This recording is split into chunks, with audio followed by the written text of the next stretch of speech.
So you filed your claim and now you're just waiting, right? We've all been there. It's been a couple of weeks since you've submitted and now you're checking va.gov to see if the status has changed. Finally, you get the letter and it says service connection for your mental health claim is denied. How? I was in the military. I've been diagnosed with this. How is this denied? I have the condition, have the diagnosis. What more do they want? All right, so let's clear the deck on this. So not service connected or no service connection found or those types of words. What the VA is not saying there is they think you're lying. It's not that they think you're lying, right? It's not that they think your condition is fake, okay? It's not that they're ignoring your service either. It means one thing. The evidence did not establish a legal link. That's it. So under VA law, every claim needs three things. Service connection requires all three of these things. No exceptions. You need a current diagnosis. That's one, right? Documented in medical records is great.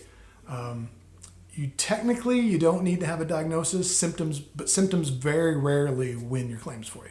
2, in-service event, exposure, injury, something like that. Something documented in your STRs, your service treatment records.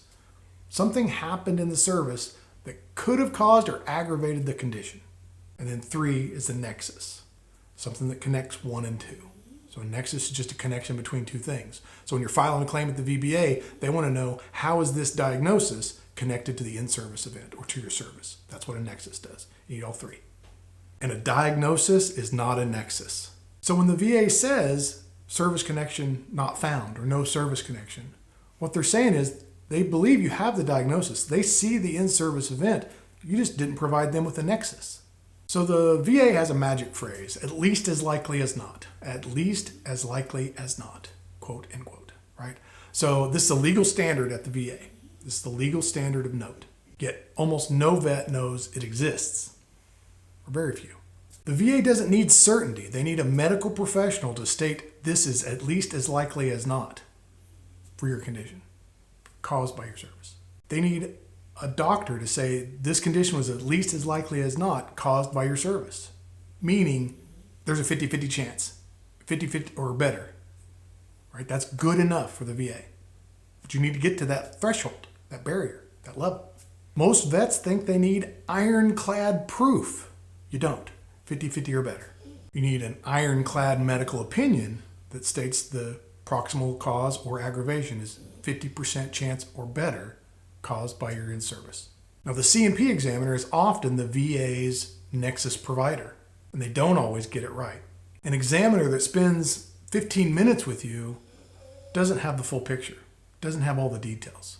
They have incomplete records, they don't understand your MOS, what military service meant, and that can produce a negative nexus, really tanking your claim. That opinion now becomes the medical evidence for the VA to deny your claim. Now, most veterans don't know that you can overcome a bad C&P exam by providing your own nexus. That's what VBE does. Read the explanation section of your decision letter. You know, the part where it says reason for the denial, that section. Most vets either don't read it or don't understand it. So, like, if you look for something that says no in-service connection documented, the problem is element number 2. Your service records or a buddy letter may fix it, right? So if no in-service event documented means it didn't happen in service, or they didn't find that stressor, or they didn't find that event. It says no current diagnosis. So that's element 1, right? That's table stakes. You didn't get a diagnosis, and the C&P examiner failed to diagnose you. So you just need, if it's no current diagnosis, you just need to go get a diagnosis to win that claim. You appeal it. If it says less likely than not, that means they didn't find the nexus credible. The 50-50 threshold, 50-50 or better, wasn't met.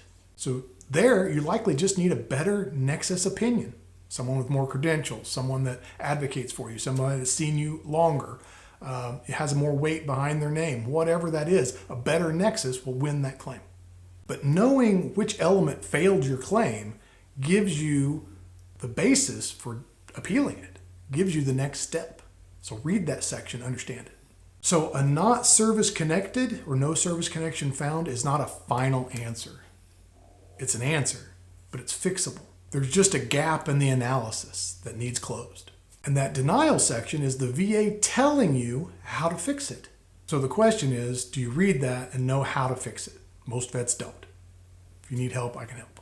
This is why when you go on all these Reddit threads, the same question gets answered over and over and over again. If you've been denied and want to know exactly why you were denied, check out the link below, get scheduled up a time with me, see if I can help you. Once again, thanks for watching.